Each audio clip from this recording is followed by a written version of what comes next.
వారం నుంచి నాన్వేసన అనే ఇన్‌స్టాగ్రామ్ ఐడీ నుంచి రోజుకి 50,000, 60,000, 70,000 అని అలాగా రోజుకి రోజు ఫాలోవర్స్ తగ్గుతూనే వస్తున్నారు. ఎందుకంటే ఆయన మన హిందూ కల్చర్‌ని కించించే విధంగా మాట్లాడారు. అందుకే మొత్తం ఆయన ఫాలోవర్స్ ఎంతమంది ఉన్నారో ఆళ్ళందరూ అన్‌ఫాలో చేసి, రిపోర్ట్ చేసి యూట్యూబ్ ఛానెల్‌ని కూడా చాలామంది అన్‌సబ్‌స్క్రైబ్ చేశారు.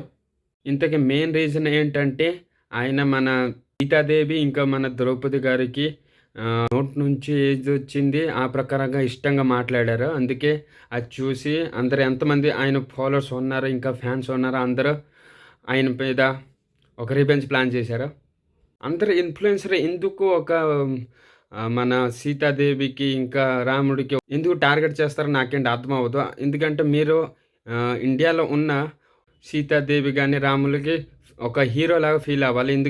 ఎందుకంటే రాముల వారు గాని, సీతాదేవి వాళ్ళు ఒక మన భారత భూమిలో ఒక హిస్టరీలాగా ఉన్నారు గానీ, ఇలాగా అదేదో మిస్టరీలాగా కాదు. ఎందుకంటే రాముల వారు గాని, సీతాదేవి గాని ఈ భూప్రపంచంలో పుట్టిన వాళ్ళే గానీ దేవుళ్ళు కాదు.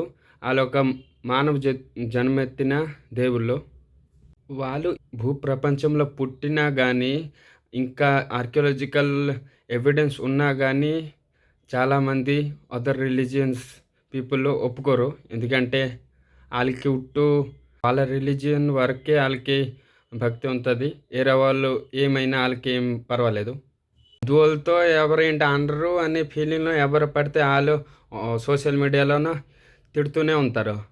అలాగేంటి మొత్తం కంట్రీ కూడా ఇండియాకి టార్గెట్ చేస్తుంది. హిందువులకు టార్గెట్ చేస్తూనే ఉన్నది.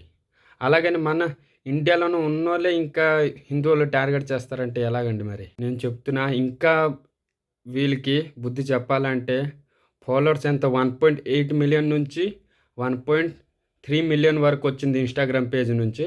అది మొత్తం 1 మిలియన్ కంటే ఇంకా తగ్గిపోవాలని కోరుకుంటున్నాను నేను దేవుడిని. యూట్యూబ్‌లో నేను చూశాను 2.8 మిలియన్ ఫాలోవర్స్ ఉండేది. ఇప్పటికి నేను చూసిన వరకు ఒక 2.23 మిలియన్ వరకు వచ్చింది.